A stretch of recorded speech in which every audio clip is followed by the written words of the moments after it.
What's up? Welcome back. Today, I will be dropping some wisdom and insight on you all as we'll be reading in the book of Proverbs.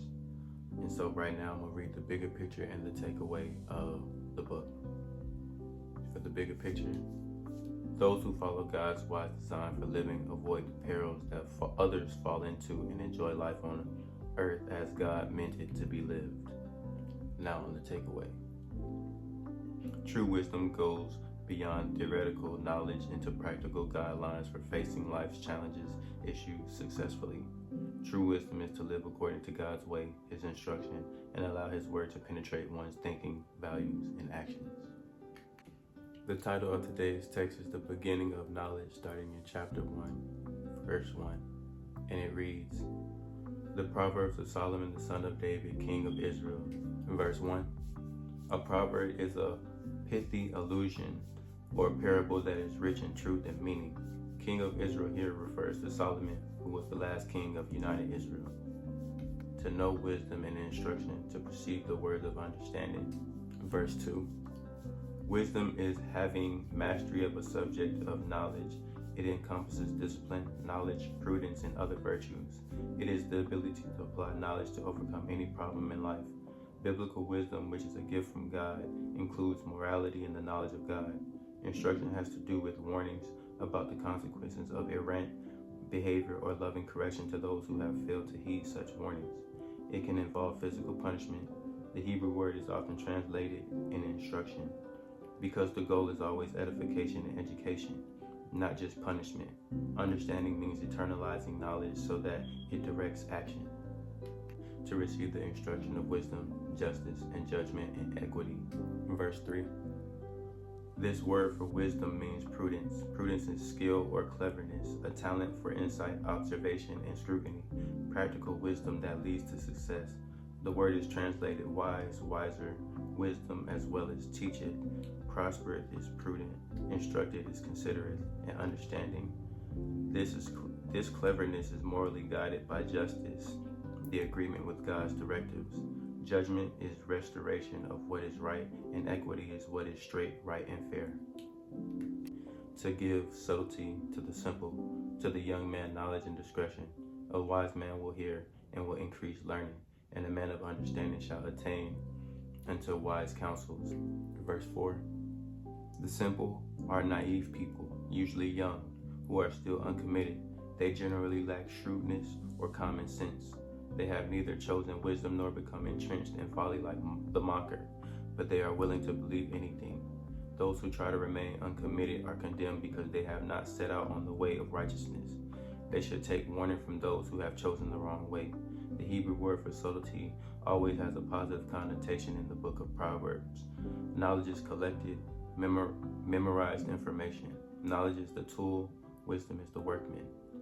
Without wisdom to apply it, knowledge is ineffective.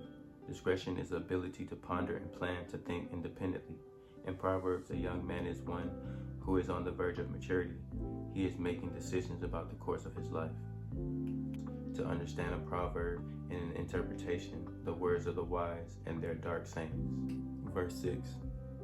The words of the wise may refer to sayings that are more than 2 lines long. 2 sections are introduced as such. Dark sayings are riddles that are tricky or difficult to understand. Fear of the Lord is the beginning of knowledge, but fools despise wisdom and instruction. Verse 7. The fear of the Lord involves awe, reverence, love, and trust in God. It accompanies knowledge, humility, obedience, and blessing. This fool is self-sufficient and detests wisdom or any advice or correction. My son, hear the instruction of thy father, and forsake not the law of thy mother. Verse 8. Law is literally teaching. It implies a person of authority passing on moral guidelines. In other contexts, the same word designates God's law. The reader should not make too much of a pairing of instruction with the father and teacher with the mother. Splitting them is merely an aspect of Hebrew poetry. Both parents participated in this homeschooling. For they shall be an ornament of grace unto thy head and chains about thy neck. Verse 9. The ornament and chains were symbols of honor, guidance, and protection. My son, if sinners entice thee, consent thou not, If they say, "Come with us, let us lay wait for blood, let us lurk privily for the innocent without cause." Verse 11. Without cause is literally for nothing, in vain. Lurk privily is literally hide away, as a synonym for lay wait. Let us swallow them up alive as the grave, and whole as those that go down into the pit. We shall find all precious substance. We shall fill our houses with spoil. Verse 12 through 13. The grave is Hebrew for Sheol, often translated as hell, and the pit pictures the opening to a grave, both symbols of death. Cast in thy lot among us, let us all have one purse. My son, walk not thou in the way with them, refrain thy feet from their path, for their feet run to evil and make haste to shed blood. Verse 15. The book of Proverbs frequently warns the reader to avoid the way or the path or the way of wickedness, and instead choose the way of righteousness. Surely in vain the net is spread in the sight of any bird, and they lay wait for their own blood, they lurk privily for their own lives. So are the ways of everyone that is greedy of gain, which taketh away the life of the owners thereof. Verse 17 through 18. An animal that sees a net has the sense to avoid it, but the wicked who know their lifestyle is self-destructive lack the sense to turn away. Wisdom crieth without, she uttereth her voice in the streets. She crieth in the chief place of concourse, in the openings of the gates.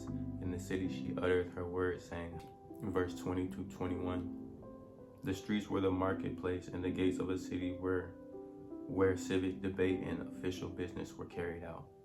How long, ye simple ones, will ye love simplicity? And the scorners delight in the scorning, and fools hate knowledge. Turn you at my reproof. Behold, I will pour out my spirit unto you. I will make known my words unto you. Verse 22. Scorners are obnoxiously obstinate in their folly and unwilling to change. A mocker is suitable only as a negative example for inexperience. Along with being obstinately immoral, he perhaps adds a smug overconfidence that increases his pig-headedness. Because I have called, and ye refused, I have stretched out my hand, and no man regarded. But ye have set at naught all my counsel, and would none of my reproof. 24 through 25. Extending the hand could be a threatening or a friendly gesture, whether invitation or warning. No one responded. I also will laugh at your calamity. I will mock when your fear cometh as desolation, and your destruction come as a whirlwind, when distress and anguish cometh upon you. Verse 26 through 27. A calamity is the sudden onset of severe destruction. This fear is intense, causing uncontrollable trembling. The desolation and whirlwind lead only devastation.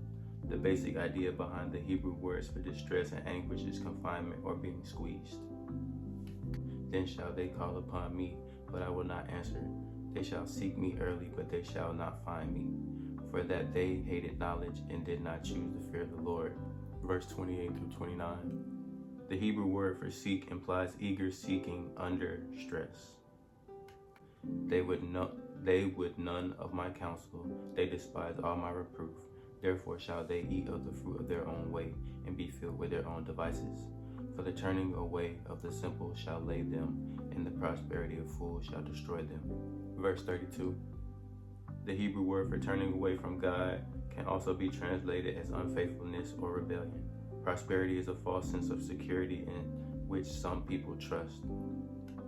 But whoso hearkeneth unto me shall dwell safely, and shall be quiet from fear